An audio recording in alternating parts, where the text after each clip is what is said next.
bienvenue dans le grand débat organisé à l'occasion des élections municipales 2015. Après un premier tour qui a vu l'effacement du candidat UDC ainsi que le retrait volontaire des 2 candidats PLR, nous accueillons sur ce plateau les candidats encore en lice pour l'exécutif.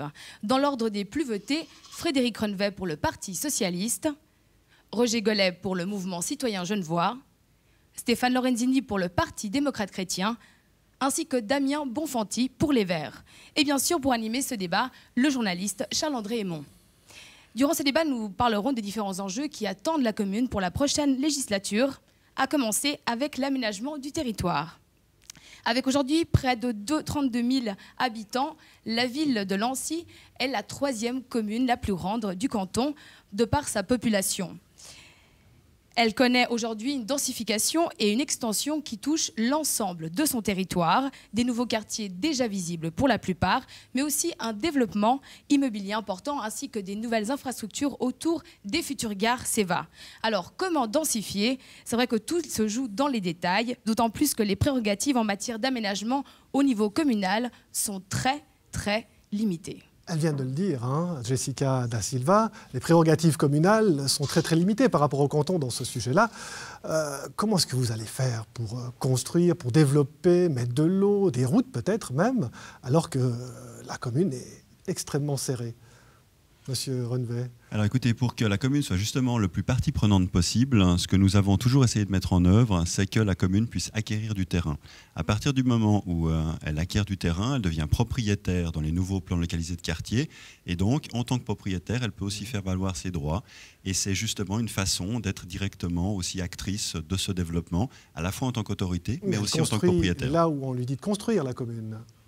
Alors, il y a effectivement un certain nombre de plans localisés de quartier qui sont dressés par le canton, qui se font malgré tout en coordination avec la ville de Lancy.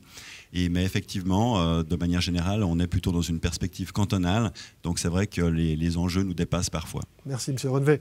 M. Lorenzini, vous arrivez, vous, en 4e position.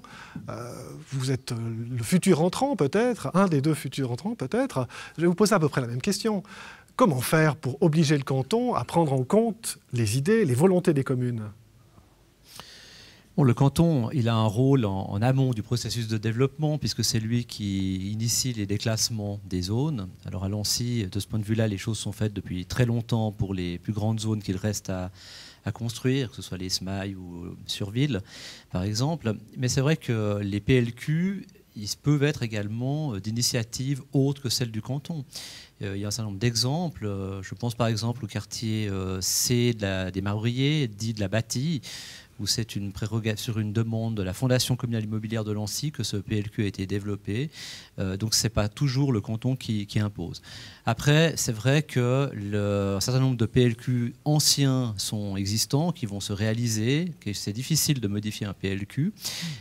Donc ça, il y a moins évidemment de possibilités pour la commune d'intervenir. Mais la commune a toujours son mot à dire également dans la réalisation des PLQ, parce qu'un PLQ ne fixe pas toutes les règles, et il y a aussi des possibilités d'adaptation de ces PLQ, où là, la commune peut être à l'écoute des habitants dans ce domaine, ce que nous proposons d'ailleurs dans notre plateforme commune. À l'écoute des habitants, je vous entends bien, la commune est à l'écoute des habitants, mais qui est-ce qui est à l'écoute de la commune? Monsieur Gollet, vous êtes un peu l'outsider parmi ce quatuor aujourd'hui.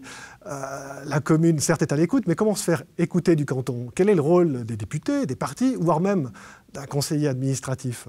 Oui, alors c'est tout là le problème. Souvent, il y a des décisions qui sont prises au sein des conseils municipaux sur l'aménagement du territoire, et puis il y a une volonté de l'ensemble des conseils municipaux, même avec certaines divisions parfois, mais malheureusement, on voit que certains sujets, en tout cas les décisions qui ont été prises dans ces conseils municipaux, ne sont pas suivies par les députés. Alors là, c'est tout un travail qu'il faut accomplir avec les groupes parlementaires, c'est d'aller discuter auprès d'eux pour leur faire comprendre les enjeux de la commune. Et c'est peut-être aujourd'hui ce manque je dirais, un peu de maturité politique qu'on retrouve dans tous les conseils municipaux par le fait qu'il faut avoir un petit peu de l'audace pour aller à la rencontre aussi de ces députés qui pensent qu'ils sont détenteurs des bonnes idées. Ce n'est pas toujours le cas. Je pense que c'est intéressant de les rencontrer pour faire part, en tout cas, des préoccupations aussi des habitants, puisque c'est cela qui compte en priorité. Merci, M. Gollet. M. Bonfanti, M. Gollet vient de dire de l'audace, encore de l'audace. Vous êtes vert, il vous en faudra de l'audace, hein, parce que vous ne voulez rien moins qu'une nouvelle société. Donc comment se faire entendre quand on est vert, quand on veut, disons, faire des infrastructures qui sont différentes de celles qui existent aujourd'hui ou qu'on projette de construire aujourd'hui? Mais c'est vrai que souvent les gens ont en tête, quand on parle de densification en fait, parce que c'est un peu le mot qui fait peur, hein, puis quand on parle de densification, on a en tête un peu l'immeuble des Palettes, l'Étoile, les Avanchets, le Lignon, les Libellules. Mais ces densification des ouais, 60-70. Exactement, ces immeubles-là ont plus de 50 ans maintenant et on peut construire en densifiant, mais avec de la qualité. Et c'est avant tout ce que nous recherchons. Et d'ailleurs, on s'en rend compte, hein, une nouvelle qui est sortie aujourd'hui de la Confédération, c'est que le plan directeur cantonal de Genève a été accepté avec, on va dire, avec beaucoup de réticence, c'est-à-dire que l'État en fait, souhaite trop prendre sur le terrain agricole et on va devoir revoir ça, c'est-à-dire que ça rejoint un peu l'idée des Verts en fait, au départ, qui était de dire qu'il ne faut pas toucher la zone agricole et il faut densifier, c'est-à-dire construire en hauteur et arrêter de construire des immeubles qui font que 2 ou 3 étages. Et maintenant, il faut viser plus haut pour pouvoir protéger cette zone agricole. Bon, si je me souviens bien, M. Bonfanti, la Confédération a dit à l'État de Genève, on ne déclasse pas, même un petit bout de campagne. Donc, on peut densifier, au contraire. On peut densifier beaucoup. Mais vous me donnez une perche et je vais la remettre à M. Gollet. Est-ce qu'il faut encore construire ? Après tout, on n'a pas déjà trop construit à Lancy. Il y en a partout des immeubles. La commune est passée de 15 000 à 32 000 habitants très très rapidement. Est-ce que ce n'est pas fini pour Lancy ? C'est clair que Lancy a été urbanisé d'une manière dense et puis je pense qu'il faut savoir un petit peu reprendre son souffle. M. Rennevel l'a dit, il y a tous les équipements publics qui s'accompagnent à l'aménagement du territoire lorsqu'on construit, qui fait que c'est un coût énorme. Aujourd'hui, je ne vais pas rentrer dans le débat déjà des finances, mais il y a des soucis par rapport à ça. Il faudra pouvoir couvrir ces équipements publics. Alors, il est évident que nous avons largement participé à l'ampleur un peu qui était souhaitée de chaque commune pour participer en tout cas à la construction de logements. Lancy a construit. On a encore des zones à construire qui ont été déclassées, de zone villa en zone à construire, en zone 3. Et je pense que c'est essentiel déjà de bâtir avant de chercher autre chose. Je pense que maintenant, ce qui nous reste en poumon vert sur la commune de Lancy, les zones villa, il faut les protéger un maximum afin qu'on puisse avoir encore des lieux de loisirs et de promenade. Merci, M. Gollet. M. Lorenzini, vous êtes avocat, excusez-moi, vous êtes architecte. La construction n'a pas de secret pour vous, mais votre parti dit finalement construire, ça suffit, il faut un moratoire. En tout cas, à Saint-Georges, à J. Alors, c'est quoi un architecte qui ne veut pas construire ? Non, on ne dit pas tout à fait il faut un moratoire. On dit Lancy a hérité finalement, de par le canton, de grandes zones de développement qui ne sont pas totalement réalisées. Je les ai nommés tout à l'heure, Surville, les Semailles, qui sont des zones où le processus est lancé. Il a mis très longtemps puisqu'elles sont déclassées depuis plus de 50 ans. Il faut que ce travail de densification, justement, comme vous l'avez dit tout à l'heure, en respectant aussi un certain nombre de demandes qui peuvent émaner des habitants, se réalise avant d'attaquer de nouvelles zones. C'est plus une temporisation, un étalement dans le temps. On ne peut pas attaquer finalement en même temps tous les périmètres de développement. C'est évident qu'à moyen terme, on parle d'une vingtaine d'années, un certain nombre de périmètres, notamment celui du plateau de Saint-Georges, sera amené probablement à se développer. Mais pour l'instant, ce n'est pas une priorité. Il faut terminer le travail qui reste à faire sur ces périmètres, notamment aussi la Chapelle, qui est un des autres périmètres. Ok. Faut-il privilégier, ceci dit, lorsqu'on construit, les logements d'utilité publique, les HLM, ou alors plutôt les logements privés qui sont à loyer libre, ou en tout cas à prix libre, M. Rennevel? Je crois qu'il faut une certaine diversité. Elle est importante, cette diversité, à plus d'un titre. Et donc, effectivement, dans les nouveaux quartiers, nous essayons de trouver des réponses pour le logement, mais des réponses pour tous les habitants.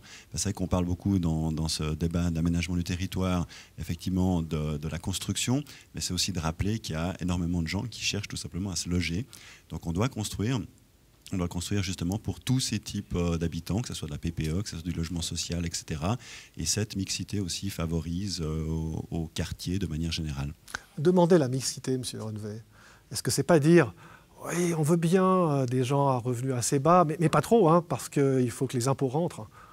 Non, je crois qu'on a de nouveau, la ville de Nancy doit aussi avoir ce caractère social. Elle l'a.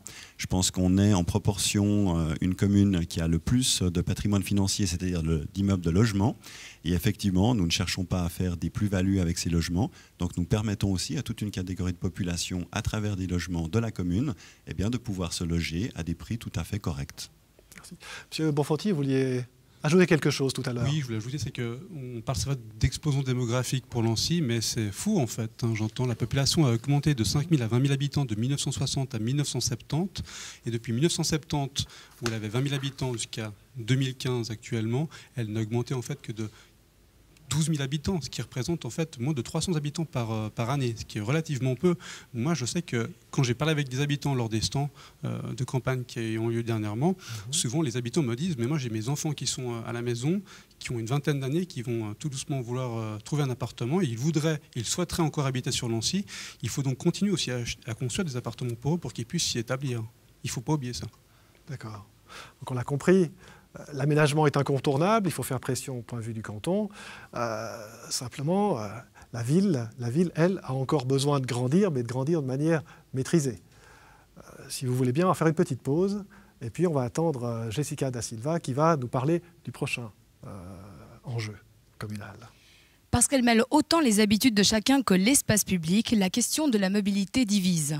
Transport individuel, professionnel, public, Uber, covoiturage, pédibus, taxi, vélo ou encore à pied. Autant de modes de transport choisis par confort ou à défaut. Au quotidien, les usagers sont confrontés à différents désagréments tels que les embouteillages, le manque de places de stationnement ou encore la sécurité routière. Concilier libre choix et responsabilité, une équation qui a fait de la mobilité douce une des priorités des collectivités publiques. Mais celle-ci est poursuivie avec plus ou moins de zèle en fonction des tendances politiques. Monsieur Bonfanti, quand on parle mobilité, et mobilité douce, comme l'a rappelé Jessica Da Silva, on pense surtout à vert. Votre programme, il est très ambitieux, hein, télétravail, circulation des informations plutôt que de ceux qui la produisent, vélo, à pied, cette espèce de concept de société nouveau. Qu'est-ce qui va rester de tout ça une fois que vous serez au conseil administratif, si vous y entrez? Écoutez, moi, ce qui m'importe surtout, c'est de permettre aux gens, en fait, de trouver une mobilité qui soit haute que motorisée. C'est-à-dire transport public, les vélos, les marchés, pourquoi pas, évidemment, c'est aussi une bonne chose. Tout ce qui permet, en fait, de fluidifier en fait, le trafic. On sait qu'on a un énorme bouchon en fait, dans la commune, comme d'ailleurs toutes les autres villes, en fait, à Genève, hein, Vernier et autres, ont le même souci que nous. Je pense qu'en développant en fait, les transports publics, en développant en fait, ce qu'on appelle la mobilité douce, cela permettra aux gens de lâcher leurs véhicules et de pouvoir donc, fluidifier le trafic et aussi donc, d'améliorer les transports professionnels d'autre part. Il n'y a pas aussi une peur de la part de la population qui se dit « Tiens, voilà un ayatollah vert, il va me piquer les clés de ma voiture, je vais devoir la laisser au garage ». Même si vous ne la piquez pas physiquement, en disant « Il n'y aura plus de route où je pourrais circuler, tout simplement ». Non, pas du tout. On sait que 50% des déplacements à Genève sont effectués sur une distance de moins d'1 kilomètre. Ce qu'on demande, d'ailleurs ce que le Grand Conseil aussi préconise de manière générale, c'est qu'en fait une petite part de la population en fait, lâche la voiture pour ensuite prendre des transports publics ou prendre on va dire, une alternative en fait, à ces véhicules-là, ce qui permettra vraiment d'améliorer vraiment la fluidité. Un exemple tout bête, hein, durant l'été, quand les gens partent en vacances, on constate une réduction en fait, du trafic de l'ordre de 10%. Et ces 10%-là permettent en fait, à tout le monde de circuler très très bien. Et je pense qu'il faut vraiment qu'on aille dans ce sens-là. Quand on parle de mobilité, il a été très difficile finalement, en préparant ce débat, de se dire de quoi on va parler. On a très très peur qu'on parle de généralité et qu'on ne rentre pas dans les faits. C'est pour ça qu'avec vous, si vous me permettez, on va faire un case study. En gros, on va prendre un des axes les plus encombrés de la commune, le pont de Nancy, qui réunit le haut et le bas, le petit et le grand. Et puis, je vais vous demander à chacun votre tour, en commençant par vous, Monsieur Lorenzini, qu'est-ce que vous allez faire sur le pont de Nancy? Bon, le PDC, vous le savez, a proposé de faire un téléphérique. Alors, il y a eu des études qui ont visiblement On s'en souvient. démontrer que économiquement, ce n'était pas un modèle qui était défendable. C'est clair qu'il faut faire quelque chose. Il faut principalement... il y a deux enjeux sur ce tronçon. Il y a en effet les bouchons. Et puis, il y a la problématique liée à la mobilité douce, qui n'est pas du tout satisfaisante, puisqu'on a ce trottoir invisible depuis la route, insécurisant. Donc il y a ces deux choses qu'il faut régler, et il faut évidemment maintenir sur ce pont la possibilité de tous les modes de circulation de se faire. Donc c'est ce qu'on a proposé et ce qu'il faut arriver à faire. Alors il y a un concours d'idées qui a été lancé, un certain nombre de propositions ont été faites, ce sera justement à notre conseil administratif de les mettre en place. Il y a des propositions qui semblent intéressantes, notamment celle de l'élargissement de ce pont pour créer de la mobilité douce efficace. Il faudra aussi avoir une vraie ligne de bus, parce que le gros problème il est là, c'est que cette ligne de bus n'est pas continue du haut en bas, et ça c'est une des conséquences des bouchons réguliers sur cet axe. Mais il y a des solutions, mais qui devront aussi se concerter avec le canton, puisque c'est un axe cantonal, voire fédéral, et qui a des projets. Également. Se concerter avec le canton, M. Renevet, c'est un peu votre rôle actuellement, ce sera peut-être le vôtre encore demain. On a vu des Verts au PDC, on parle surtout de mobilité douce sur cet axe. Or, c'est un axe déterminant pour la circulation à Lancy. Est-ce qu'on peut s'arrêter à ça, une mobilité douce, transport public ? Alors justement, c'est très bien qu'on en parle de ce sujet, parce qu'effectivement le pont de Lancy est un axe cantonal majeur, c'est sûr, mais c'est aussi un axe qui est majeur pour les habitants de Lancy, pour rejoindre entre le Grand et le Petit Lancy. Vu la déclivité avec le vallon de l'Air, c'est vrai que c'est un des axes les plus utilisés. Et je m'excuse à la mobilité douce, parce que c'est vrai que quand on est à vélo, quand on prend la rampe du Pont Rouge ou le chemin de la colline, c'est extrêmement raide. Et donc, de manière générale, les gens, qu'ils soient à pied ou à vélo, prennent cet axe-là. Et c'est vrai que ces prochaines années, le canton doit faire des travaux de rénovation de ce pont. Et la ville de Lancy essaie d'être proactive sur ce dossier, de demander effectivement une étude qui montrait que de faire un encorbellement, c'est-à-dire de rajouter effectivement une partie plus légère pour la mobilité douce, qu'elle soit piétonne ou de roues, était tout à fait envisageable. Et nous sommes même prêts, nous avons dit au canton que nous étions prêts à financer en partie, parce qu'il s'agit effectivement d'un axe majeur pour Lancy. Financer la mobilité douce. Monsieur Gollet, dans votre programme, le programme du MCG, on parle surtout de liberté. Et la liberté, souvent, dans ce programme, c'est la liberté d'utiliser sa voiture. Alors là, vous avez en face de vous 3 personnes qui nous disent, si je les synthétise bien, plus de mobilité douce réussira à régler, en partie en tout cas, les problèmes. Oui, alors nous, au niveau du MCG, on n'a jamais été opposé à cette mobilité douce. Au contraire, elle est même bien développée sur le canton. Je pense qu'on doit porter un effort maintenant sur surtout la circulation routière, puisqu'il faut, si vous avez pris le cas du pont de Lancy, on peut en prendre d'autres. Il faut anticiper certains problèmes futurs. On doit avoir maintenant un schéma de circulation qui soit de l'avant-garde, puisqu'on sait qu'on aura... Parce qu'il faut avoir une vision globale au niveau du canton. On ne peut pas s'arrêter seulement aux frontières de la commune. On sait qu'on va développer pourtant, tout votre un pouvoir, quartier. si vous êtes élu, s'arrêtera aux frontières de la commune. Oui, mais je pense qu'on peut faire pression quand même. On peut intervenir auprès des départements concernés. C'est-à-dire qu'on sait qu'on va construire les Sherpines, qui vont être des milliers de nouvelles personnes qui vont y habiter. On aura tout le côté du Pave. On parle de 20 000 personnes. Donc, le seul axe de transit qu'ils auront, ça sera le village de Grand-Lancy. Et si on prend aussi le côté du Petit Lancy, la route de Chancy, c'est le même problème avec Bernay-Nord qui va se développer avec 20 000 habitants. Donc, il y aura toujours plus de circulation. Et je pense que c'est totalement utopique de penser que les gens vont laisser les clés de leur voiture et tous prendre les transports publics. Et même, on n'en aurait pas, en tout cas, les moyens, les capacités d'accueil pour ces nouveaux usagers aujourd'hui. Il faut plus de routes, alors. Alors, je ne dis pas qu'il faut plus de routes, il faut maintenant travailler sur des concepts de circulation, notamment, on peut envisager, alors c'est clair que ça serait le monde idéal d'avoir une tranchée couverte, par exemple, sous le Petit Lancy ou bien sous le village de Grand-Lancy. Ça coûte, ils l'ont fait à Besna, ils l'ont fait à Mérin, ils l'ont fait ailleurs. Donc, je pense, pourquoi pas développer, parce qu'on va être totalement engorgé par une circulation automobile. Et on ne pourra pas l'éviter quasiment. Très bien, merci M. Gollet. Préserver la mobilité, est-ce que ça vous dit quelque chose, M. Bonfanti? Finalement, quand on est vert, on préserve une certaine mobilité en dénigrant, si j'ose le mot, la voiture, le trafic motorisé.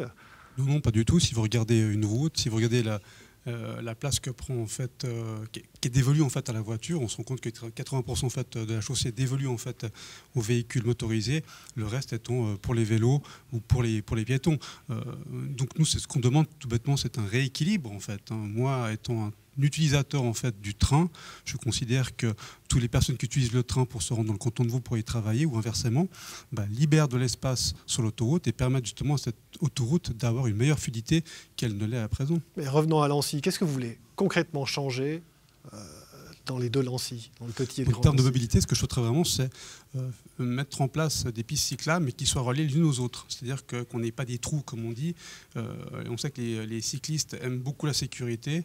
S'ils veulent se rendre en ville, ils doivent pouvoir, depuis leur lieu de domicile, prendre le vélo et se rendre au lieu de domicile sans qu'il y ait des trous ou des points noirs, comme on dit en termes de cyclistes. L'autre élément, c'est par rapport, je reviens à ce qui a été dit par rapport au pont de Lancy, la question se posera, je pense, sur le long terme, de savoir si à un moment donné, on fait des rénovations, c'est clair, mais est-ce qu'à un moment donné, dans 10, 20 ou 30 ans, la question ne se reposera pas de carrément détruire ce pont et donc construire un qui en vaille la peine vraiment et qui permette une meilleure fluidité et puis qui prenne en compte en fait l'ensemble en fait des moyens de transport. Un nouveau pont, mais un pont vert donc. Un pont qui soit bien compris. un pont vert, non, mais un pont qui respecte l'ensemble en fait des utilisateurs. Pourquoi pas? Alors évidemment, ça coûtera de l'argent. On sait qu'actuellement l'État a beaucoup de difficultés en termes de budget. C'est en tout cas pas une priorité, mais je pense que dans 20 ou 30 ans, il faudra y réfléchir. Merci. Monsieur Lorenzini, le PDC, lui aussi, a des projets pour le petit et le grand Lancy, pour la circulation, mais ils sont plutôt à base d'obstacles. Qu'est-ce que vous entendez par obstacle?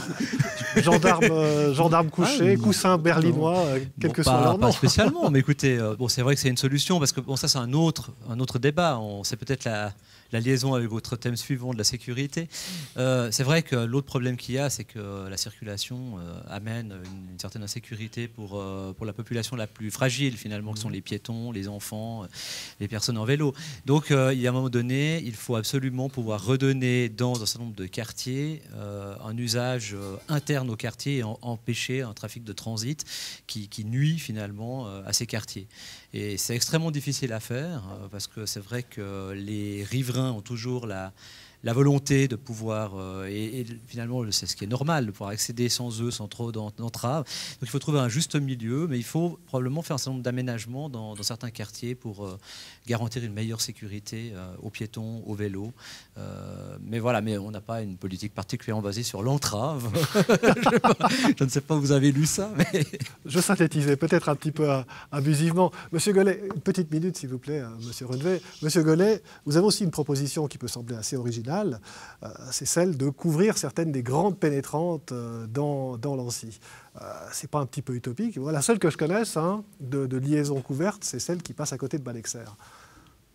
Oui, alors c'est clair que ça peut paraître utopique, je l'ai dit, mais il faut qu'on porte aussi l'étude sur ce sujet.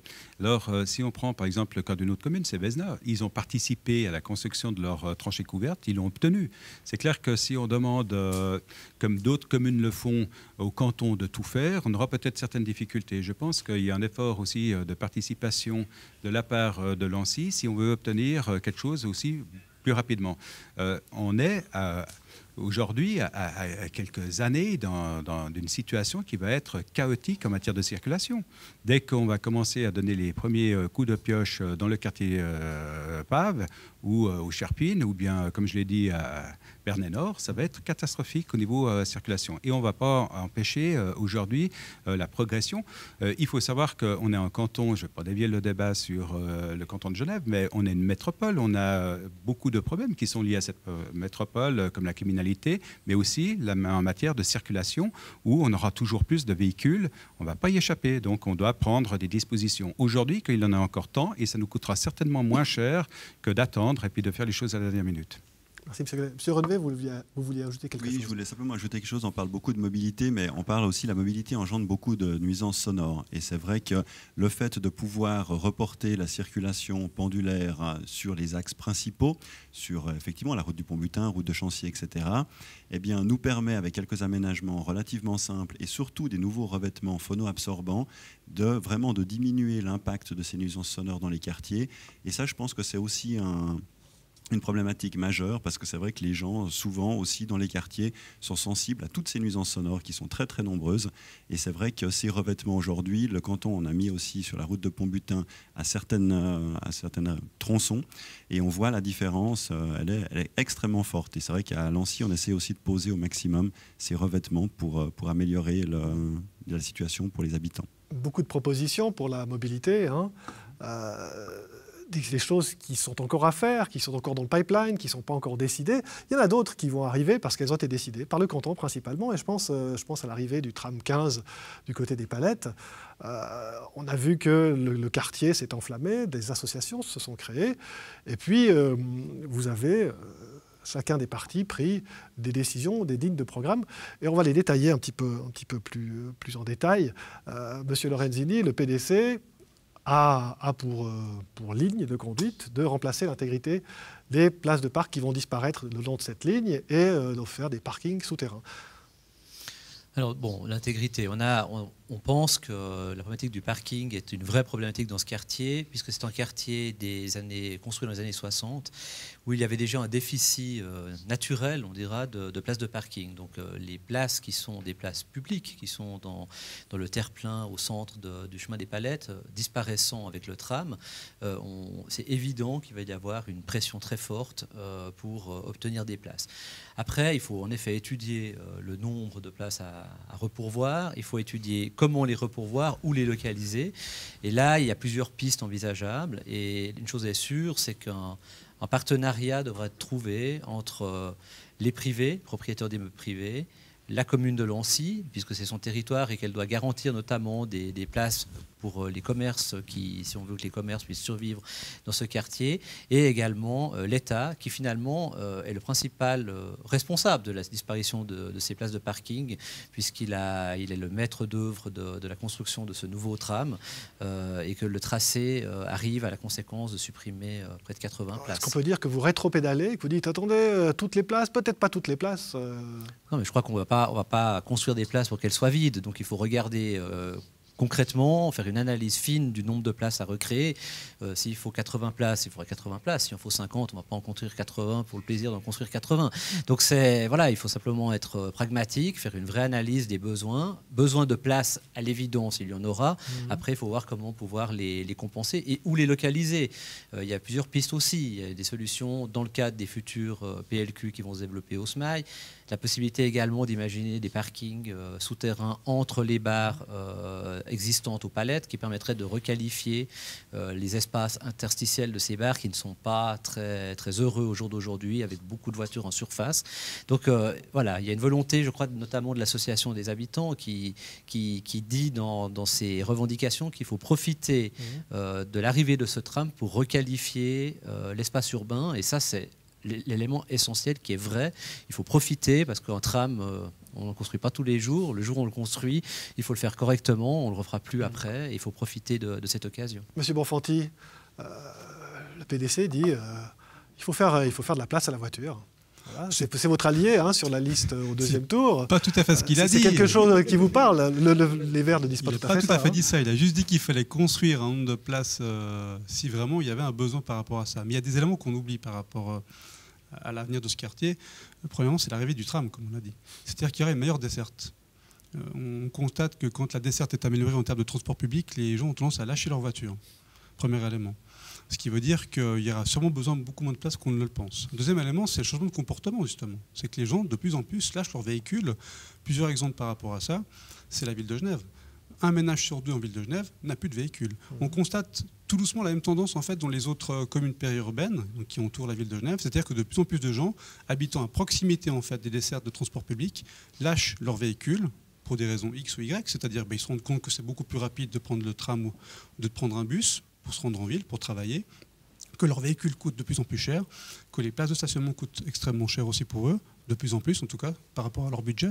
Donc il ne faut pas oublier ces éléments-là. C'est-à-dire qu'il faudra, à mon avis, attendre un petit peu. C'est-à-dire de dire, attendons de voir s'il y a un changement de comportement, attendons de voir justement si les gens quittent leur véhicule pour prendre les transports publics. Alors vous nous dites peut-être qu'il n'y aurait même pas besoin de construire des parkings souterrains parce qu'il n'y aura plus de voitures pour les mettre. Il n'y aura sûrement pas plus de voitures, mais ce qui est sûr, c'est que moi, ça me dérange en termes de finances publiques de construire un parking qui va coûter extrêmement cher. On sait que c'est à peu près 40 000 à 50 000 francs par place en souterrain et de se rendre compte quelques années plus tard qu'en fait, seulement 10% de ce parking est utilisé. Je vous donne un autre exemple par rapport à la Suisse. Quelques semaines en arrière est sortie une étude d'ailleurs qui a été réalisée en partie par le Crédit Suisse. On ne peut pas considérer le Crédit Suisse comme étant une association verte, j'entends, et qui a constaté qu'en fait, en Suisse, on a 2 places de stationnement pour un véhicule.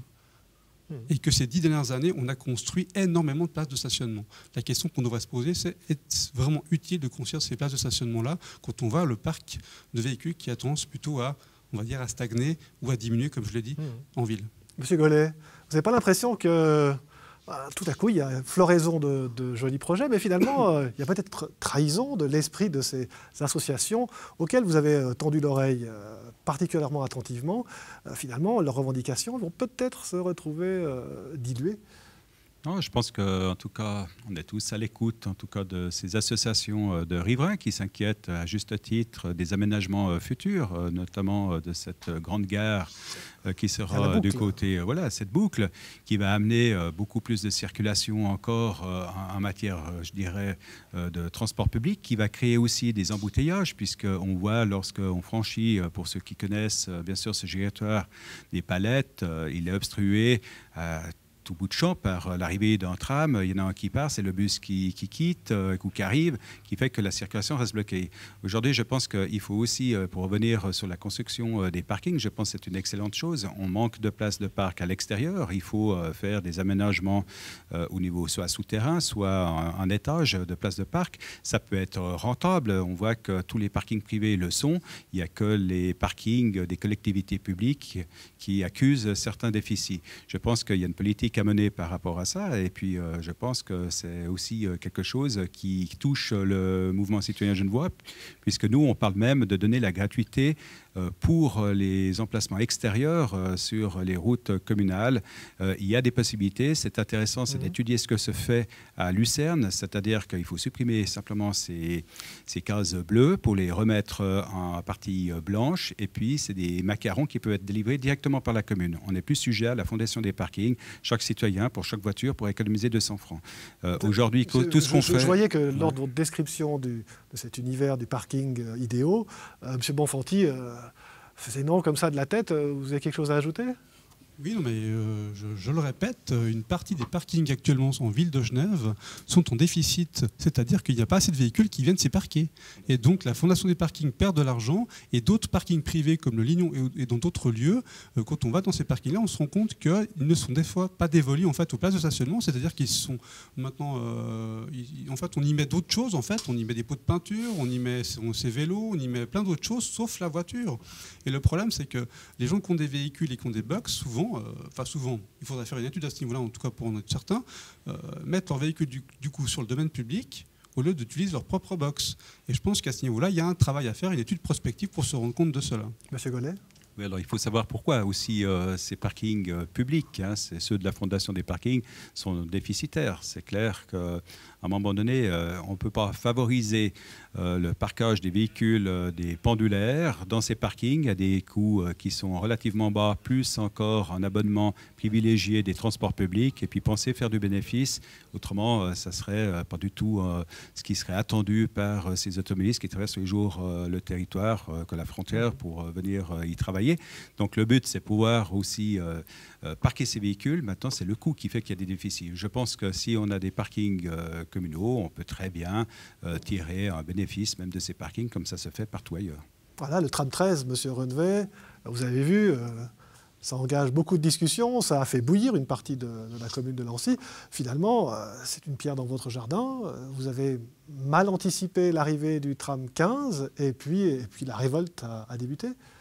Non, je ne crois pas du tout. C'est clair qu'encore une fois, c'est effectivement de compétence cantonale, mais à partir du moment où la discussion a été entamée sur cette arrivée du tram 15, nous avons été aussi directement partie prenante, parce qu'effectivement, non seulement il y a une problématique de mobilité dont on a parlé, et d'ailleurs qu'on a résolu en partie avec l'introduction de la zone macaron sur le Grand Nancy, qui effectivement a limité le trafic de pendulaires et qui est plutôt un petit succès. Et puis c'est vrai que cette arrivée du tram, eh bien, elle doit être faite en coordination avec effectivement l'association qui est partie prenante, et mieux que les riverains sont à même de savoir ce qui est bien pour eux. Mais c'est vrai que nous aussi, de notre côté, nous sommes intervenus dès que possible, parce qu'il y a effectivement la problématique des parkings qu'on vient de soulever ici. Il y a la problématique aussi de la végétation qui manque aussi assez cruellement dans ce périmètre-là et qu'il faudrait pouvoir sauvegarder. Et puis, il faut le voir aussi comme une opportunité. Si vous vous promenez aux Palettes aujourd'hui dans ce quartier, au niveau piétonnier, c'est extrêmement difficile. La qualité des sols est vraiment en très mauvais état. On a aussi des trottoirs, etc. Et c'est vrai que l'arrivée du tram, eh bien, forcera les privés à devoir aussi faire en sorte d'améliorer ces espaces devant les commerces qui aujourd'hui sont insatisfaisants. Mais toutes les négociations que nous avons menées aujourd'hui ont avorté parce que les privés ne voulaient rien faire sur ce périmètre. Donc ça peut être aussi une opportunité pour tout le monde que cette arrivée du tram. Merci Pierre Rodevet. Je vais maintenant passer la parole à Jessica Da Silva qui va nous présenter le prochain enjeu. L'insécurité peut vite perturber la qualité de vie des habitants d'un quartier. Les préoccupations sécuritaires au quotidien sont diverses: vols, incivilités, déprédations, sécurité routière ou encore trafic des stupéfiants. La plupart des partis politiques préfèrent parler de sentiment d'insécurité. La question de la sécurité est-elle devenue tabou ? Voilà, sécurité, insécurité, sentiment d'insécurité. Apparemment, vous êtes très divisé là-dessus. Monsieur Bonfanti, est-ce qu'on peut dire qu'il y a de l'insécurité ou juste un sentiment d'insécurité aujourd'hui à Lancy ? Écoutez, c'est vrai que de manière générale, les gens ont plutôt un sentiment d'insécurité qui est très élevé, alors qu'on constate que dans les chiffres, la sécurité a plutôt tendance à augmenter à Lancy ces dernières années.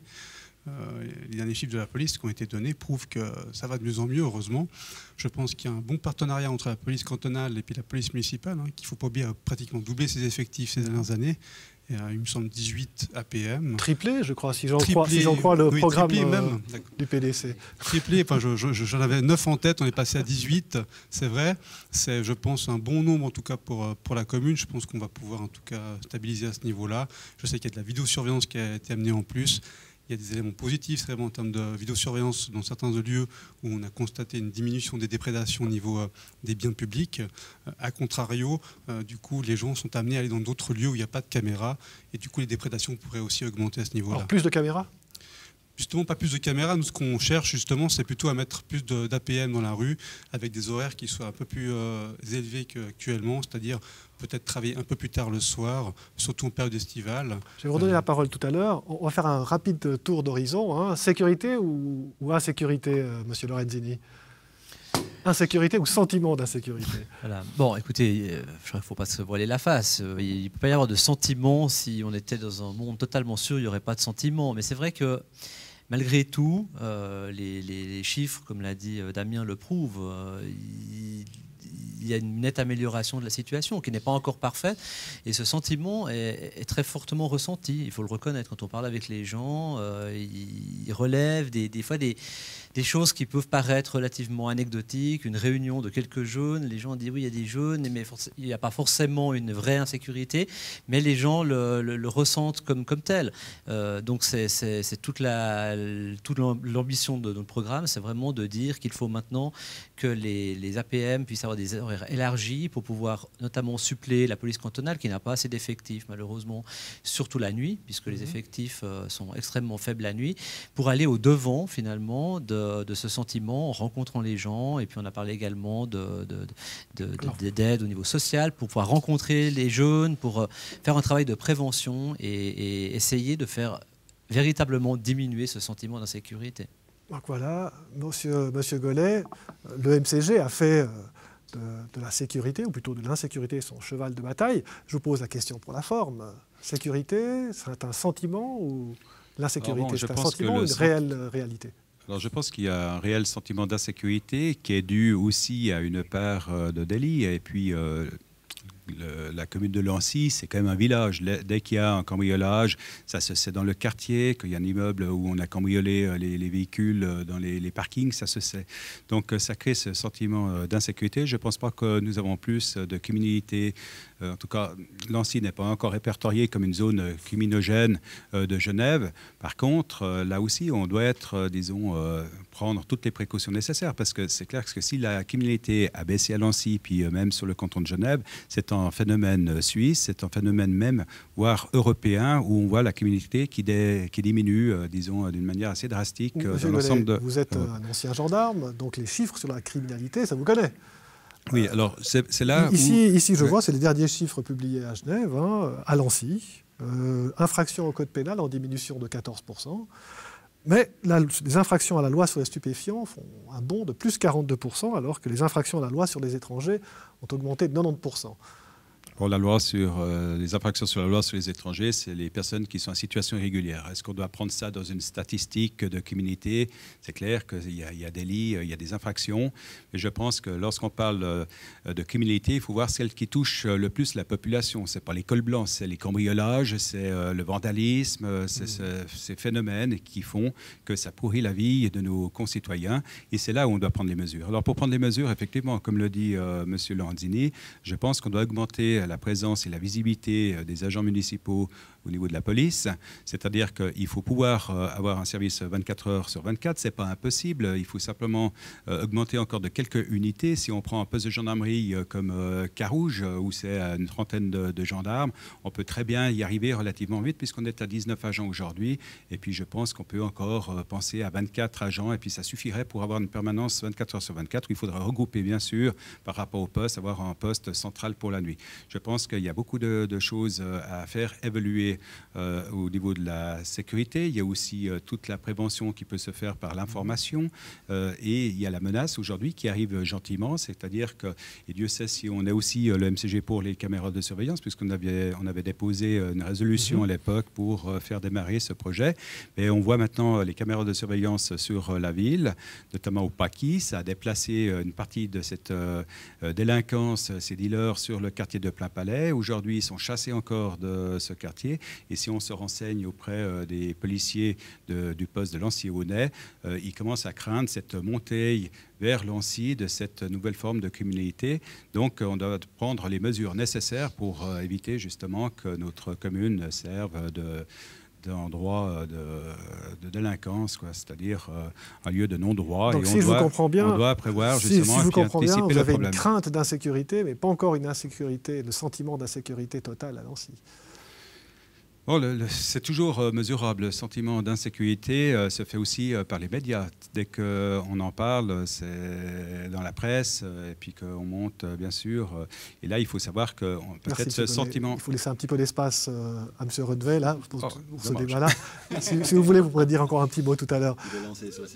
Monsieur Redvay, l'insécurité, elle est réelle ou ressentie ? Toute insécurité, de toute façon, quelle qu'elle soit, est une insécurité de trop. À partir du moment où vous êtes touché par une agression, par un cambriolage ou quoi que ce soit, vous êtes directement touché et c'est effectivement une insécurité de trop.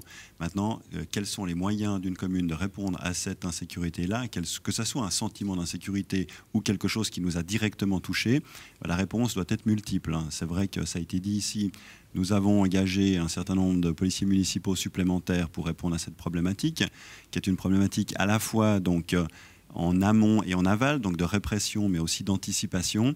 Mais évidemment, ce n'est pas suffisant. Et je tiens aussi ici à parler de la coordination avec les différents acteurs sociaux qui sont aussi extrêmement importants. Je pense aux travailleurs sociaux hors mur, à ce que fait aussi le BUP, c'est-à-dire le bus prévention parc, qui fait un très très beau travail aussi en allant justement sur place, en discutant avec les gens, en essayant de dédramatiser ou d'être vraiment au cœur de ces risques pour que justement ces risques ne restent que des risques et ne soient pas une insécurité supplémentaire.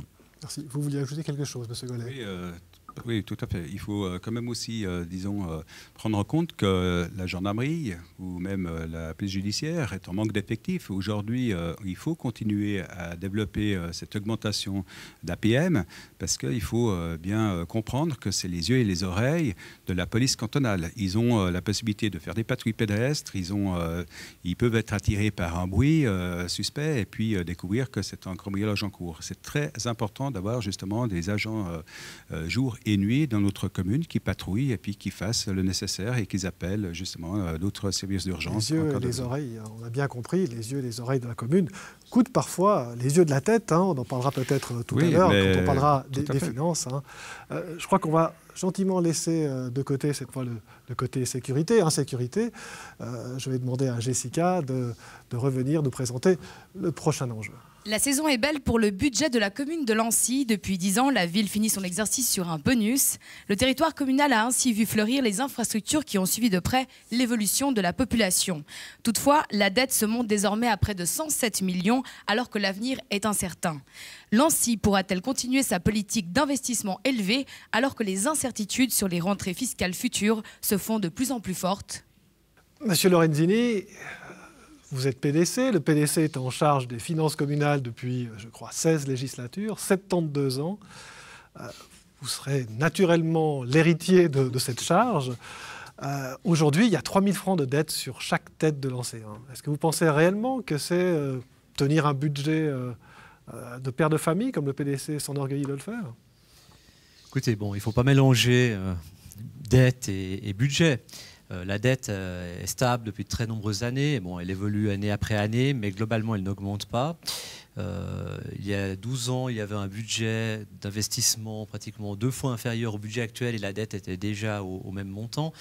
Je crois que la dette, c'est un outil qu'il faut savoir utiliser pour permettre de réaliser des infrastructures à la hauteur des attentes des citoyens. À Lancy, il y a une dette moyenne à 3 000 francs par tête par habitant, ce qui est relativement modéré pour une grande commune comme Lancy. Évidemment, il y a des communes qui n'ont pas de dette du tout, mais c'est des communes qui n'ont rien de comparable avec Lancy. Ce ne sont pas des communes-villes, ce sont plutôt des villages qui ont des ressources financières importantes parce qu'ils ont des habitants qui payent beaucoup d'impôts. Ce n'est pas le cas de Lancy. Lancy a su gérer de manière exemplaire son développement en faisant toutes sortes d'équipements publics en temps et en heure et a su gérer en effet une dette qui est présente mais qui est stable. Et je crois qu'il ne faut pas avoir peur de la dette, mais il faut au contraire savoir la maîtriser et la contenir, ce qui a été fait depuis de nombreuses années. Alors, Monsieur Rennevet, vous êtes en charge de l'aménagement, finalement des travaux, excusez-moi, des travaux. L'argent, justement, pour réaliser ces travaux, c'est quelque chose d'extrêmement important. Hein. Si on regarde le budget de l'année en cours, on voit que si tout est réalisé selon le budget, tout ne sera pas réalisé, mais si tout est réalisé, on a pour 50 millions de dettes en plus. Ça ne vous fait pas peur, vous ? Non, mais je crois que M. Lorenzini a tout à fait raison quand on parle d'effectivement à peu près 100 millions de dettes. D'abord, cette dette effectivement est stable, mais j'aimerais aussi dire ici que quand on regarde notre patrimoine immobilier, il est largement supérieur aussi à cette dette-là. Et effectivement, si nous devions tout d'un coup, dans une situation extrêmement grave, baisser drastiquement cette dette, eh bien, nous pourrions le faire aussi par la vente de ces immeubles. Donc il faut raison garder au niveau de la dette. Je crois qu'effectivement, on a beaucoup d'investissements, c'est tout à fait juste. On a la chance tout de même d'avoir aussi une certaine diversité à la fois d'entreprises, à la fois de population, qui nous permet aussi d'avoir des revenus suffisants pour cette croissance de Lancy, hein, puisqu'effectivement, vous l'avez rappelé, quand on regarde toutes les infrastructures qu'on doit développer pour ces nouveaux quartiers, c'est énorme. Et c'est vrai que pour l'instant, on y arrive, mais si on voit tous ces quartiers en devenir, eh bien, la situation risque de devenir plus difficile. Et c'est là aussi qu'intervient justement la péréquation intercommunale ou d'autres facteurs qui nous permettent aussi de compenser ces charges très lourdes. Mais monsieur Rennevet, la dette se creuse tout de même, et puis on ne sait pas de quoi l'avenir sera fait. On parle de péréquation, que sera-t-elle demain? On parle de suppression de la taxe municipale, on parle de réforme également de l'imposition au lieu d'habitation et non plus au lieu de travail, on parle également de baisse de la fiscalisation des entreprises autour de 15%. Peut-être que la situation est juste exceptionnelle. à Lancy et que demain, les nuages noirs courront sur la commune. Effectivement, les enjeux, vous le rappelez à juste titre, sont extrêmement importants. Et c'est vrai que ces prochaines années, il faudra se battre sur un certain nombre de dossiers. Vous avez cité effectivement un certain nombre de ces dossiers. Je peux citer aussi la taxe professionnelle. Si on devait parler de suppression de la taxe professionnelle, c'est à peu près 10% de notre budget qui disparaîtrait d'un coup. Effectivement, les enjeux sont là. Il faudra aussi que justement les magistrats en charge ces prochaines années puissent défendre leur point de vue auprès du canton, expliquer aussi nos difficultés. Et effectivement, ça doit se faire pour l'avenir effectivement de nos infrastructures, parce qu'autrement, effectivement, on sera pris à la gorge et on ne pourra plus financer toutes nos prestations. Monsieur Gollet, est-ce qu'on investit trop dans les infrastructures sans penser à demain, ou peut-être que le revenu municipal sera plus étriqué? Bon, jusqu'à aujourd'hui, on pouvait se le permettre. Maintenant, il est clair qu'il faut penser à un moratoire sur certains investissements. Vous pensez à quoi? Alors, ça peut être des aménagements culturels, puisque ça sera le sujet suivant. Non, il faut, moi je pense, maintenant prévoir l'avenir. L'avenir n'est pas tellement rose. C'est vrai que jusqu'à aujourd'hui, on était sur un nuage. Lancy, il faut aussi dire qu'on a un taux de centimes additionnels qui est relativement élevé pour une commune qui est riche. Nous avons la chance d'avoir des entreprises en nombre qui fait que nous avons aussi un revenu de ce côté-là. On a des recettes intéressantes, mais ces recettes par ces personnes morales ont quand même diminué. Les personnes physiques, ça se maintient. Et on a pu compter sur la ristourne de l'impôt à la source pour un petit peu maintenir nos finances dans un état, et la vente aussi de certains biens immobiliers qui a permis de s'asseoir justement certaines actions de notre chaîne de télévision de Lancy, et puis bien sûr la vente d'une colonie que nous avions sur le canton de Vaud. Monsieur Gollet, vous lutteriez pour baisser les impôts à Lancy? Vous parlez du centime additionnel. Personnellement, aujourd'hui, nous l'avions proposé à l'époque avec une alliance PLR MCG de baisser le centime additionnel. On aurait pu le faire parce que depuis l'époque où nous avions proposé cette solution de diminuer l'impôt, on a quand même pu constater que chaque année, on faisait entre 8 et 16 millions de bonis. Ce qui a été, disons, favorable bien sûr pour le développement de la commune, mais malgré tout, derrière chaque franc qui est dépensé par un contribuable, il y a un sacrifice. Et c'est important qu'on puisse aussi un petit peu soulager nos contribuables par une baisse d'impôt quand on le peut. Alors maintenant, ça sera difficile parce que bien sûr, il y aura la baisse bien sûr de l'imposition sur les entreprises. On va, à chaque commune, on va devoir subir, vous l'avez dit, une baisse de 16% globalement. Ensuite, on ne sait pas au niveau, bien sûr, s'il y aura le coût du franc fort sur nos entreprises. Alors, on est peut-être moins touché que d'autres entreprises sur des communes voisines. On n'est peut-être pas des entreprises exportatrices, mais bon, on n'a pas encore une image sur, en tout cas, ce sera leur résultat d'ici peu. Mais je pense qu'on doit être très prudent aujourd'hui, et puis je pense qu'on doit commencer à faire des investissements, des équipements publics qui sont prioritaires avant d'essayer d'aménager plus de confort à la population. C'est un sacrifice. Ou alors il faudra augmenter un jour les impôts, et je ne pense pas que c'est ce que souhaitent en tout cas nos habitants. Monsieur Bonfanti, comme l'a rappelé M. Gollet, on fait des bonus, on n'arrête pas de faire des bonus. Depuis 10 ans, tous les budgets ont eu un reliquat, parfois important, oui. Plusieurs millions, jusqu'à 10 millions. D'ailleurs, on peut en être heureux, l'inverse serait plus curieux. Loin de moi l'idée de ne pas en être heureux, évidemment, mais est-ce que ce n'est pas une incitation à dépenser, justement? Est-ce qu'on ne devrait pas, justement, thésauriser pour l'avenir? De toute façon, la commune n'a pas le droit de thésauriser, donc on n'a pas le droit de mettre de l'argent de côté. Donc la seule chose qu'on peut faire avec ce revenu, et c'est une bonne chose d'ailleurs, c'est d'investir. C'est-à-dire que le fait d'avoir des revenus supérieurs à ce qui était prévu nous permettent d'investir sans justement augmenter la dette. Donc c'est tout l'avantage. Je reviens sur ce qu'a dit M. Gollet. Si nous avions baissé le centime additionnel encore plus que ce qui a été prévu en 2009, si je me souviens bien, et nous aurions eu des revenus inférieurs à ce qui était prévu, et du coup nous aurions pu soit moins investir, c'est le cas, mais du coup nous n'aurions pas pu rénover certains établissements scolaires comme les écoles primaires, nous aurions du coup eu des difficultés en termes énergétiques, nous n'aurions pas pu rénover certaines routes, peut-être d'autres éléments encore. Donc non, justement, en plus, j'imagine que sans ce revenu, nous aurions dû en plus, je pense, augmenter la dette, ce qui me semble un gros problème. Si les habitants sont intéressés, ils peuvent aller sur Internet. Il y a le service de surveillance des communes, d'ailleurs, qui a plusieurs indicateurs sur, on va dire, la qualité en fait, des finances publiques d'une commune. Lancy, en fait, a des indicateurs qui sont tous ouverts. Voilà, depuis de nombreuses années, on peut le constater, vous pouvez y aller d'ailleurs, tous les indicateurs sont ouverts, ce qui prouve que depuis une douzaine d'années en tout cas, la dette a diminué, ça on le sait. D'ailleurs, par habitant, elle a diminué, ce qui est une bonne chose. Et tous les indicateurs sont ouverts, ce qui prouve que jusqu'à présent, nous faisons du bon travail. Très bien. Monsieur Lorenzini, c'est vous qui gérerez peut-être le sac à écus de la commune si vous êtes élu. Tout de même, j'ai bien compris, Lancy, c'est une cité florissante. Hein. Mais je vois qu'en prévision, on a le Mégaronne, dont la première pierre va être posée. C'est une trentaine de millions d'investissements. L'école du Sapé, 32 millions d'investissements. La crèche de la Chapelle-Lessier. Les MS de Florimont, autour de 22 millions. J'en passe. Pas des meilleurs, mais j'en passe. Est-ce que ce n'est pas trop quand on pense à un avenir qui est menaçant ? Bon, en effet, on a des incertitudes sur l'avenir. Je crois que la grande force de Lancy, c'est aussi sa répartition. Il y a des projections qui ont été faites, notamment si la nouvelle imposition sur les entreprises était mise en œuvre. Et on constate que c'est relativement, même en l'appliquant, c'est très stable pour Lancy, qui a la chance d'avoir une bonne mixité entre les habitants et les emplois. Ce qui est une chance, puisque ça nous a profité toutes ces années et qu'en cas de modification du système, ça permettrait de maintenir notre capacité financière.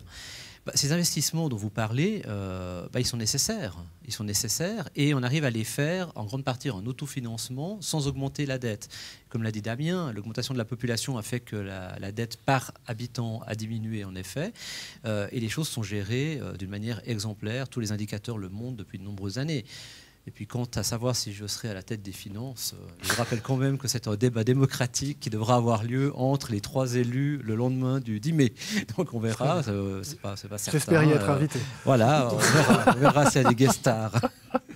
Monsieur Rennevet. Oui, je voulais juste intervenir quand vous parlez de budget florissant. Je crois qu'il faut faire attention. On est quand même une commune avec une précarité aussi. Et ça, je crois qu'il faut aussi le dire. On a une école, l'école des Palettes, qui est en REP, c'est-à-dire en réseau d'enseignement prioritaire. On a toute une frange de la population qui a vraiment des difficultés aussi. Et c'est notre charge aussi de soutenir par différents moyens. On a beaucoup parlé d'infrastructures, mais le service social aussi doit faire son travail pour soutenir toute cette population précarisée. Donc justement, si on arrive aujourd'hui, grâce effectivement à des impôts, grâce à une gestion rigoureuse, eh bien, à permettre ces financements-là, eh bien, on aide directement notre population aussi et qui en a grand besoin. Je comprends votre fibre sociale, monsieur Rennevet, mais si on regarde les chiffres, la population a augmenté de 15% ces dernières années et le budget, lui, de 70%. Certainement qu'il y a une grande part qui va à l'aide sociale. Oui, il y a des besoins qui sont très importants effectivement pour notre population. Et puis il y a aussi des montants qu'on doit investir de façon très importante. On a parlé d'aménagement du territoire avant. C'est effectivement des nouveaux quartiers entiers qu'il faut qu'on construise. Et ça veut dire beaucoup de choses pour une collectivité, puisque ça veut dire l'arrivée des flux, eau, électricité, etc. L'arrivée des routes. Ensuite, une fois les bâtiments réalisés, eh bien, on a les écoles, on a les crèches, on a les EMS, on a tout ce qui fait la vie aussi dans la commune, ce qui est nécessaire aussi pour la population, et tout ça a des coûts. Donc effectivement, on ne peut pas se glorifier non plus, puisqu'on a un taux de centime additionnel qui est assez élevé, et ce n'est pas anodin s'il est assez élevé, c'est justement parce qu'on est aussi une commune qui malgré tout s'en sort bien, mais reste une commune qui n'est de loin pas parmi les plus riches. Monsieur Gollet, pour conclure. Oui, alors je pense que tout le monde connaît les enjeux. On doit apporter un effort sur ce qui est prioritaire, c'est-à-dire les crèches, tout ce qui est incontournable. Aujourd'hui, c'est les crèches, c'est, comme l'a dit M. Rennevet, c'est le social, c'est conserver les infrastructures dans un état tout à fait, disons, acceptable. Et puis, tout ça, ça a un coût. Aujourd'hui, on constate que, bien sûr, on a un budget qui tourne à 110 millions, c'est énorme, mais il dépend de quelques entreprises pour une bonne part. Donc, on ne sait pas quel sera l'avenir. Je ne veux pas, disons, être pessimiste, loin de là. Je pense qu'on a encore de beaux jours devant nous, mais on doit être sur nos gardes. Et puis, je pense que ça va dans l'intérêt de chacun de pouvoir avoir des choses prioritaires. C'était relevé. Je pense que chacun doit trouver une place aussi pour les personnes âgées dans un EMS sur la commune. On doit donc, bien sûr, envisager peut-être encore une construction d'un établissement supplémentaire.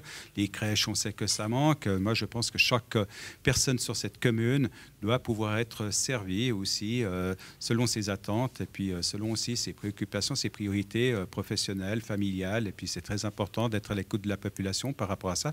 Et on voit qu'aujourd'hui, malgré qu'on ait une commune relativement riche, eh bien, on ne peut pas répondre à tous les besoins de la population. Et bien, on doit améliorer ça avant peut-être certains luxes d'aménagement ou autres, disons, questions que ça peut être de divertissement. Je pense que ça doit être secondaire.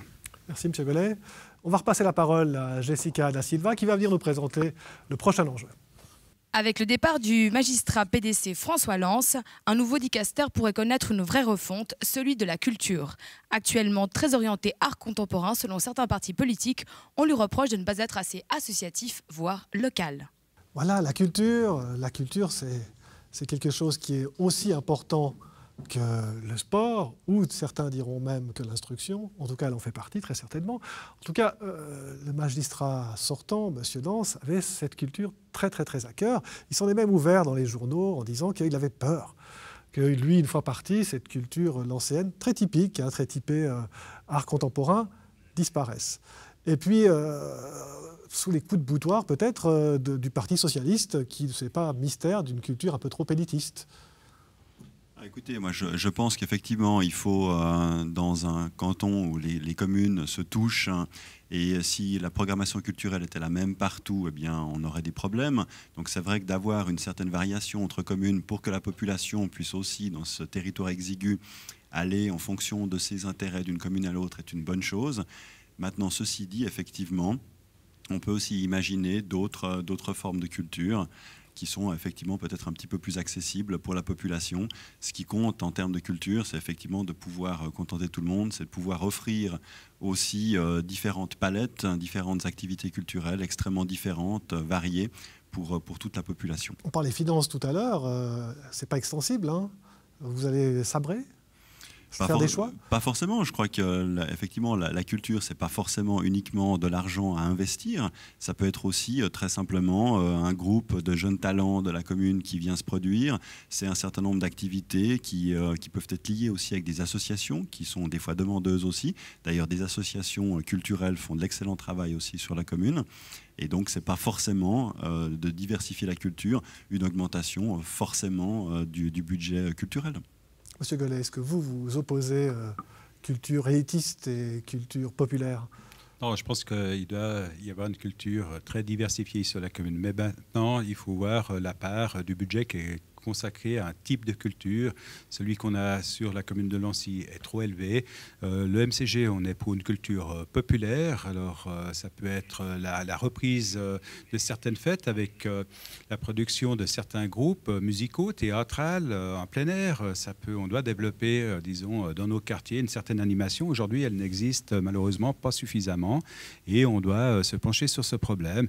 Je pense que ce serait sympathique dans nos parcs, les week-ends, d'avoir des groupes avec des podiums pour se montrer, se faire connaître de notre population, avec bien sûr à côté des buvettes où on crée un rassemblement de nos concitoyens. En fin de semaine, ça serait vraiment quelque chose qui serait formidable. Aujourd'hui, alors c'est clair que nous sommes bien sûr le MCG aussi pour développer le sport. Alors je ne sais pas si vous allez en parler par la suite, mais je pense que si on regarde des budgets consacrés à la culture et au sport, je pense qu'ils sont quasiment équivalents, alors qu'il y a certainement plus de personnes qui ont une activité sportive, qui ont besoin aussi de moyens financiers pour pouvoir se divertir en fin de semaine ou même dans le courant de la semaine, hein, puisqu'on voit on est en manque de terrain, de salles de gym, il y a une très forte demande et puis on n'arrive pas forcément à y répondre. Je pense qu'on doit donner plus de moyens de ce côté-là. Et puis la culture, elle doit être improvisée, c'est un mouvement libre et puis elle doit avoir des coups de main de la commune. Nous, le MCG, on a toujours dit qu'on regrettait la disparition de l'Ancy en fête. C'était quelque chose qui était formidable. On espère en tout cas que le prochain conseil administratif réintroduise cette fête. En tout cas, il donne en tout cas les moyens pour, disons, aller dans ce sens. C'était quelque chose qui était apprécié par des dizaines de milliers de personnes, pas uniquement de Lancy, mais de tout le canton. Elle était connue et puis ça donnait une animation formidable à notre commune. Lancy en fête, Monsieur Lorenzini, c'est un petit peu le pendant de la fête du Muguet, dont vous êtes une des chevilles ouvrières, peut-être. Finalement, François Lens, c'est votre magistrat, un magistrat PDC.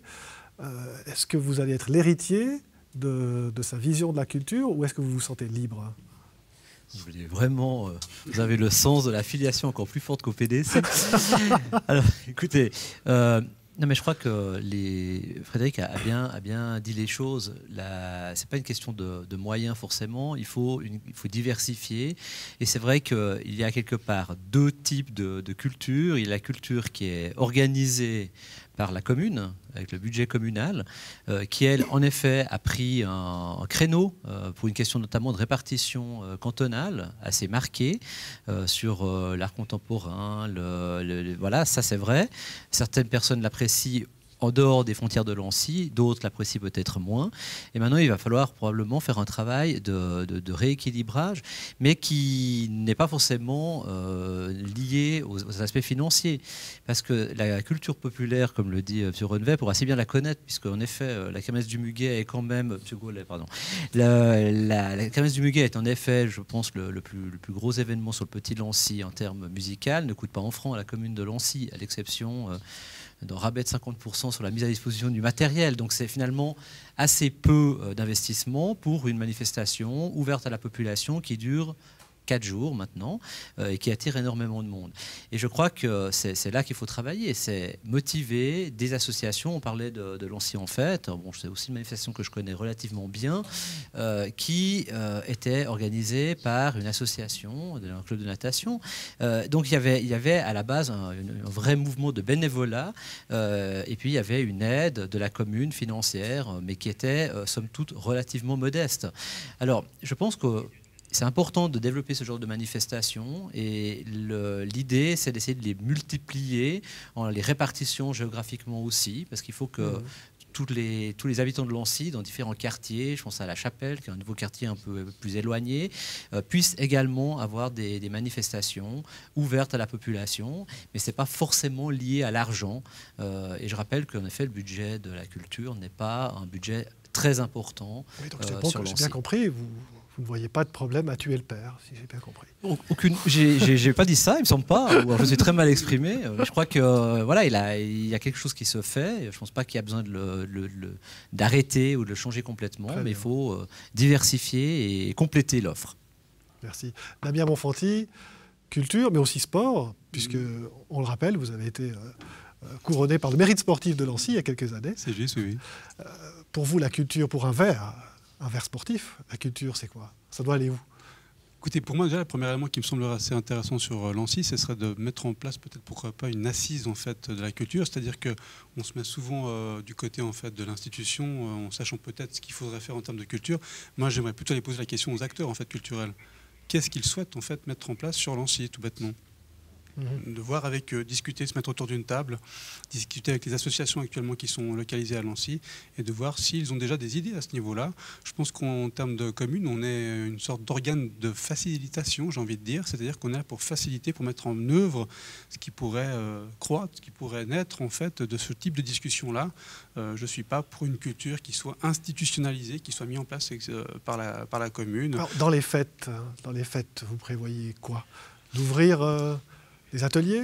Dans les fêtes, vraiment une assise de mettre en place une assise de la culture, de faire un diagnostic de la culture à Lancy actuellement, me semblerait déjà une bonne chose, de voir ce qu'attendent aussi la population de la culture à Lancy. Qu'est-ce qu'ils attendent? Est-ce qu'ils sont déjà satisfaits de la culture contemporaine ou pas? Est-ce qu'ils souhaitent une autre culture? Quel type de culture ils souhaitent? Je pense que c'est aussi une question qu'il faut qu'on aille avec la population, une discussion directe avec la population à ce niveau-là, et ne pas dire qu'il faudrait telle et telle culture pour ensuite se retrouver avec de nouveau peut-être personnes dans certains vernissages ou certaines présentations en fait, au niveau culturel. Avant de présenter des œuvres culturelles, que ce soit de tous les genres, musicales, picturales, etc., il faut des endroits pour les faire, pour les concevoir. Et nous en avons, bien heureusement. Nous avons la maison Berlusconi, nous avons la ferme de la Chapelle, nous avons des maisons de quartier, nous avons le centre de loisirs de Marignac, nous avons la maison Roderer qui est en train d'être en discussion pour être rénové. Donc nous avons de forts potentiels à ce niveau-là. Nous avons des écoles aussi, pourquoi pas. Je pense que la culture peut rentrer dans les écoles primaires, comme dans les cycles d'orientation. Nous avons aussi la piscine publique et aussi l'extérieur. Je pense que nous pouvons faire de la culture en dehors, en fait, de certains bâtiments. Très bien, merci monsieur Bonfanti. Monsieur Hopgolet. Oui, moi je pense qu'on doit aussi, contribuer au niveau du sport sur les équipements cantonaux. On ne peut pas tout laisser. On est comme une ville importante, 32 000 habitants. Et je pense qu'on a aussi notre responsabilité en matière sportive pour développer des infrastructures au niveau cantonal. On sait qu'aujourd'hui, on aurait une possibilité de construire une patinoire. Pourquoi pas? Pourquoi ne pas une contribution aussi de l'ANSSI avec le canton, voire d'autres partenaires privés? Je pense qu'on a aussi notre responsabilité sur le stade de Genève qui a fait qu'on l'a voulu. Ça faisait partie d'un complexe avec le centre commercial. C'était une condition. Nous avons voulu le centre commercial pour aussi des emplois et puis pour que les habitants de notre commune puissent avoir certaines commodités pour leurs courses. Aujourd'hui, on doit maintenant répondre aussi à cette attente du canton, du club phare Servette, qui fait que nous devons maintenant aussi investir un petit peu au-delà de notre... sur le plan communal. Je pense qu'il est important qu'on ait aussi une responsabilité cantonale. L'ANSSI en a les moyens. Merci, M. Gollet. Encore un petit mot peut-être, M. Bonfanti. Oui, par rapport au stade de hockey qui pourrait potentiellement être construit sur le trèfle blanc, j'apparaît juste jusqu'à présent, il y a des propriétaires qui sont localisés sur ce lieu et qui ne souhaitent pas vendre. Donc je ne suis pas pour ma part pour l'expropriation. Donc je ne sais pas si le MCG est pour l'expropriation. Pour ma part, je suis contre. M. Gollet, vous voulez répondre ? Écoutez, je pense qu'il suffit d'avoir des discussions. Il faut savoir qu'au niveau de ce terrain, de ce côté-là, on a aussi quelqu'un qui a l'UMCG. Je pense qu'avec des discussions, tout est réalisable. Et puis, je pense que c'est un dialogue qu'on doit avoir. Il y a des intérêts cantonaux. S'il y a une implantation d'un stade pour le hockey sur glace pour notre commune, ça la met aussi en évidence. C'est une vitrine pour notre commune à travers le canton, à travers la Suisse. S'il y a des matchs importants, ça fait connaître l'ANSSI. Et puis je pense que nos jeunes ont besoin de se rendre dans ces lieux aussi de manifestations populaires, qu'est le football, qu'est le hockey sur glace. C'est très important aussi qu'on trouve des moyens, des possibilités d'occuper nos jeunes à des activités qui sont saines. Merci M. Gollet, merci à vous tous. Je vous appelle tous à voter, en tout cas, d'ici le 10 mai, pour l'élection de votre gouvernement, l'exécutif de la commune. C'est quelque chose d'important. Et comme vous l'avez vu avec les candidats ici à l'exécutif de l'ANSSI, c'est quelque chose qui peut être passionnant.